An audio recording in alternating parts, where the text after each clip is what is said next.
All right then. So then the next question would be, and I especially wanted to ask this, especially because I especially want like any artist watching this, to kind of like know what it's like starting out as an artist, especially. But how is it like starting out as an artist?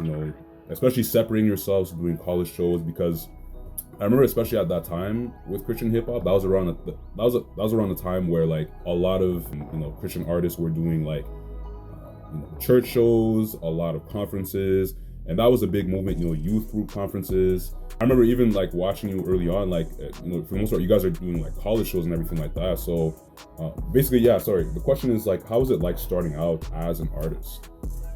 Kind of like going. It's very hard. Mm. Yeah, I would say starting out as an artist is very hard, man, because if you're not connected or you don't know anybody, like just the foundations of like recording, at least back then. I mean, this is late 90s, early 2000s, right? Just recording, like getting to a studio to record something is very difficult. Doing my first show, not an open mic, but like a show, was a talent contest at Bringle Terrace Park in my freshman year of high school. So it was this year 2000's May of 2000, my very first show, and I ended up winning the talent contest at this like thing at my high school put on at Bringle Terrace Park. So that was my first show, which led me to like then like do some shows at the high school for Battle of the Bands. I think we took like second place Battle of the Bands, and like the next year, which was like a big deal because we weren't a band, we were just two rappers, like me and my buddy Quinn. And so like for me, I had the benefit of being in high school, so like I kind of had access to a bunch of kids that like saw me perform or like knew I rapped, and hey, yo, when are you gonna make a CD, when are you gonna put out an album? So like I had that fairly early on.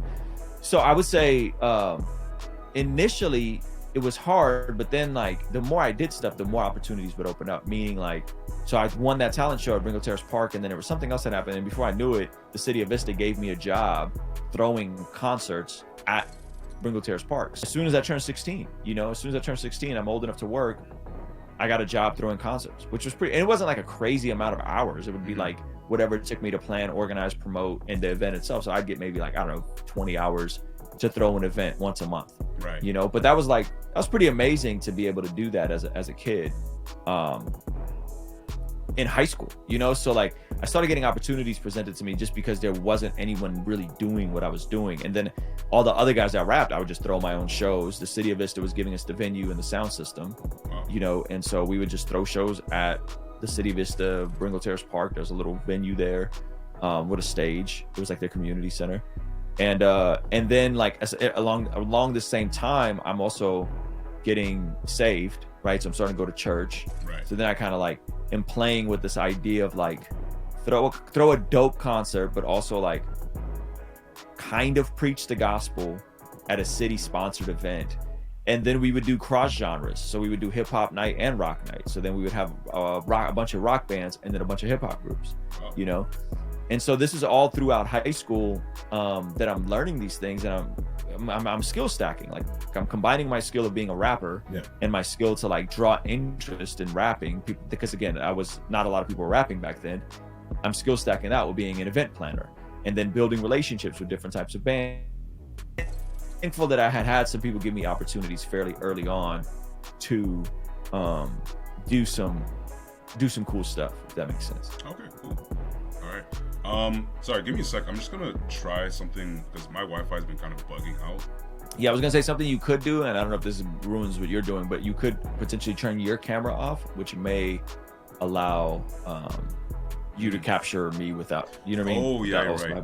Okay, so that was the second question. Okay, so and then the reason I wanted to ask that is because like I especially want artists to know, I guess, like the difference between what it is now, what it is back then, because now it's like it's about streams and content creation and everything like that, and then it's kind of like there's this huge like gap between that and then you who's out here in like, I don't know, what is it, like 01, 02, skill stacking.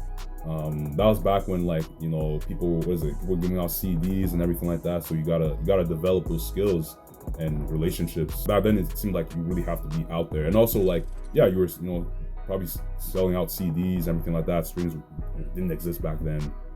So Yeah.